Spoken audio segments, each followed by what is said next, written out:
টাকা লাগার জন্য আপনারা বিভিন্ন জায়গা থেকে চাঁদা নিচ্ছেন, কখনো সেই চাঁদা গাড়ি হয়ে আসছে, কখনো সেই চাঁদা বাড়ি হয়ে আসছে, কখনো রূপায়ণ টায়ার আপনাদের অফিস হয়ে আসছে, কখনো আপনার কম্বল হয়ে আসছে সার্জিস, কখনো আসিফ মাহমুদের হেলিকপ্টার হয়ে আসছে। তো ওই যে চাঁদার অংশটুকু আপনারা পাচ্ছেন, সেটা পাইতে হলে আপনাদের তো কিছু না কিছু কাজ করে দিতে হবে, সেই কাজগুলিও আপনারা করতেছেন। এইটা হচ্ছে পারসেপশন, এটা হচ্ছে আপনাদের বিরুদ্ধে অভিযোগ।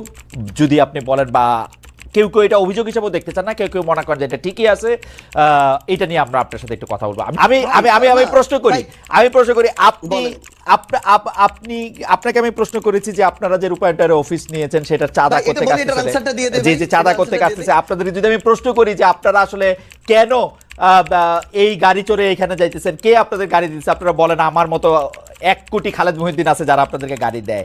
একই কালচারে আপনারা পড়তেছেন না, একই কালচারে আপনারা ব্যবহার করতেছেন না, আপনাদের কাছে তদবির আসতেছে, আপনারা তদবির করতেছেন তো, বিভিন্ন জায়গায় আপনারা তদবির করতেছেন তো, করতেছেন না?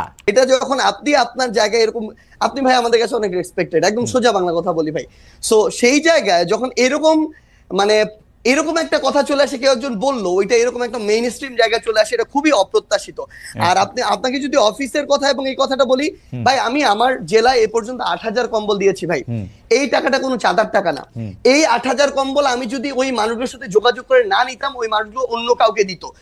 বাংলাদেশে এরকম অন্তত কয়েক হাজার মানুষ আছে যারা প্রত্যেক বছর 10-20 হাজার কম্বল বিভিন্ন জায়গায় দেয়।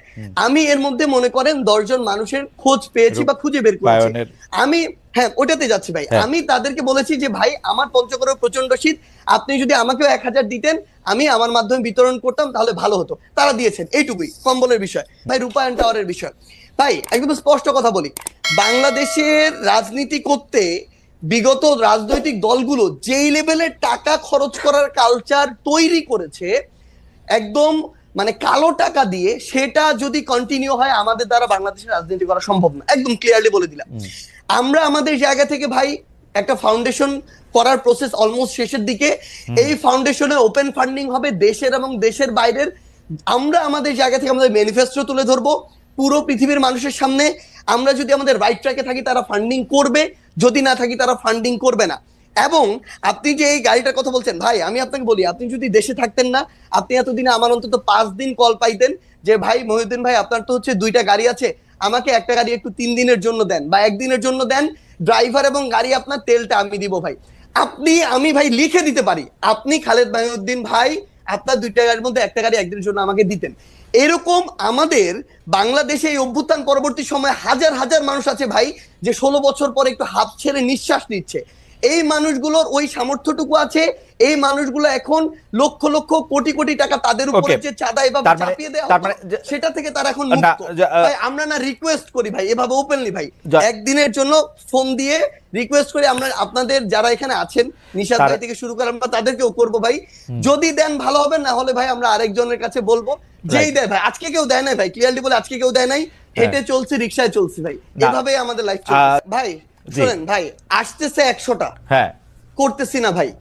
আপনি একটা রেফারেন্স বের করে দেখাবেন যে এই তদবিরটা করছি। এবং যদি কোনো একটা ক্ষেত্রে ভাই বলি, ধরেন কোন একটা জেলার ডিসি ওই জায়গায় গিয়ে এখনো রাজনৈতিক দলের তোষামোদি করতেছে, জনগণের চিন্তা না করে নির্দিষ্ট কিছু মানুষের এজেন্ডা বাস্তবায়ন করতেছে, ওই এলাকার মানুষ, জনগণ, ছাত্র প্রতিনিধি সবাই একসাথে এসে যখন বলে, তখন এই দাবিটা তুলছি। কিন্তু আপনি এটা যখন জনগণের ক্ষেত্রে হবে, দেশের স্বার্থ হবে, তখন আমরা আমাদের জায়গা থেকে দাবি তুলবো। আপনি এটা একটা এক্সাম্পল দেখাবেন, আমি দেখাবো সার্জিস, আমি একটা এক্সাম্পল দেখাবো, একটা এক্সাম্পল দেখাই, অবশ্যই একটা এক্সাম্পল দেখাই, একটা এক্সাম্পল হ্যাঁ আপনারই দেখাই।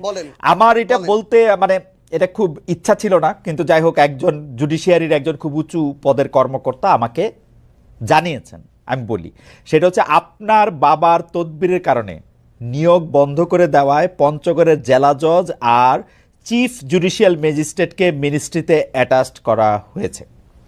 ভাই শোনেন একটা কথা বলি, মানে এই যে মানে এটার চেয়ে বড় প্রোপাগান্ডা, এবং মানে আপনি শোনেন জাস্ট একটা এক্সাম্পল, পুরো পঞ্চগড় জেলার যত মানুষ আছে তাদেরকে জিজ্ঞাসা করবেন, পুরো পঞ্চগড় জেলার বৈষম্য বিরোধী ছাত্র আন্দোলন আছে তাদেরকে জিজ্ঞাসা করবেন, পুরো পঞ্চগড় জেলার বৈষম্য বিরোধী ছাত্র আন্দোলন পুরো জেলা কোর্ট থেকে শুরু করে এভরিথিং ব্লক করে রাখছিল শুধু একটা কারণে, এই জেলা জজ এবং চিফ জুডিশিয়াল ম্যাজিস্ট্রেট তারা তাদের জায়গা থেকে একটা নিয়োগ প্রক্রিয়ার পরীক্ষার আগেই তারা বিভিন্ন জায়গায় ম্যান সেট করে রাখছিল, এবং ওইখানে যারা পরীক্ষার্থী ছিল তাদের প্রতিবাদের মুখে পড়ে তারা পরীক্ষাটা পর্যন্ত বন্ধ করে দিতে বাধ্য হয়। এবং সবচেয়ে মজার বিষয় হচ্ছে, একটু অ্যাড করি ভাই, সবচেয়ে মজার বিষয় হচ্ছে ওইখানে অ্যাপ্লাই করেছিল মনে করেন 2000 স্টুডেন্ট, তারা তাদের মতো করে বিভিন্ন এক্সকিউজ দিয়ে প্রায় অর্ধেক স্টুডেন্টকে পরীক্ষা দিতেই দেয় না, বাকিদেরকে দিয়েছিল।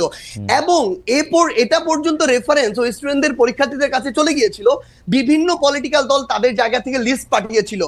এবং এই চিফ জুডিশিয়াল ম্যাজিস্ট্রেট এবং জেলা জজ যিনি রয়েছেন, তারা বিগত সময়ে আওয়ামী লীগের সময়ে তারা ওই সময় যে আইন এবং বিচার মন্ত্রণালয়ের যিনি মন্ত্রী ছিলেন তার লিস্ট দেখে দেখে পঞ্চগড়ে নিয়োগ দিয়েছে।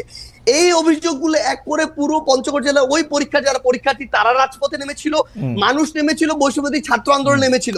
কোন সিঙ্গেল একজন পার্সন যদি এটা বলতে পারে, ভাই আমিও বলতে পারি খালেদ মহিউদ্দিন ভাই বিগত সময়ে এরকম অনেক কঠিন কঠিন টকশো করেছেন, কিন্তু তারপরও আওয়ামী লীগের বিরুদ্ধে কঠোর হন নাই। সাপোজ এটা এরকম আসতেছে এই জন্য ভাই 100 কোটি টাকা পেয়েছিলেন, এটা আমি বললাম, কিন্তু এটা কোনদিন সত্য হইতে পারে না।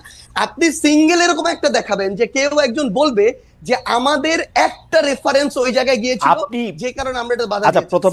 আচ্ছা, প্রথম কথা যে আপনি কি এই সমস্যার সমাধান করলেন, মানে এই সমস্যার সমাধানে আপনি নেতৃত্ব দিলেন? ধরেন আমি কেন নেতৃত্ব দিব? না ভাই, সবচেয়ে বড় শুনেন, আপনার কাছে অভিযোগটা আসছে, তারপর আপনি এটা সমাধান করলেন, ব্যাপারটা কি এরকম? না না না, আমার কাছে অভিযোগ কেন আসবে? আমার কাছে কোনো অভিযোগই আসে নাই। আমরা আমাদের জায়গা থেকে যে জিনিসটা দেখেছিলাম যে যখন পঞ্চগড় জেলার বৈষম্যবিরোধী ছাত্র আন্দোলন এই একটা মানে আগে থেকেই ঠিক করা নিয়োগ প্রক্রিয়ায় যাচ্ছিল, এবং তাদের আগের রেকর্ডগুলো এরকম যে বিভিন্ন রেফারেন্সে, বিভিন্ন সুপারিশে এবং অর্থ লেনদেনের মধ্য দিয়ে তারা নিয়োগ দিয়েছে। পুরো বৈষম্যবিরোধী ছাত্র আন্দোলন শুধু না, পুরো পঞ্চগড় জেলা জজ কোর্ট জানি, যত অ্যাডভোকেট আছে সবাই জানে যে তারা এগুলোর সাথে জড়িত। ভাই শেষ করি তো, তখন যখন তারা এই আন্দোলনে নামে, সেই জায়গার জেলা প্রশাসক থেকে শুরু করে জেলা পুলিশ সুপার এবং অন্যান্য যারা, ইভেন আইন এবং বিচার মন্ত্রণালয়ের যারা যিনি দায়িত্বে রয়েছেন সচিব হিসেবে বা অন্যান্য হিসেবে, তারা তাদের জায়গা থেকে এই বিষয়টি শুধু আমাকে বলেছিল যে এইটুকু যেন দেখা যায় যে স্টুডেন্টরা যেন ওখানে ভাঙচুর না করে।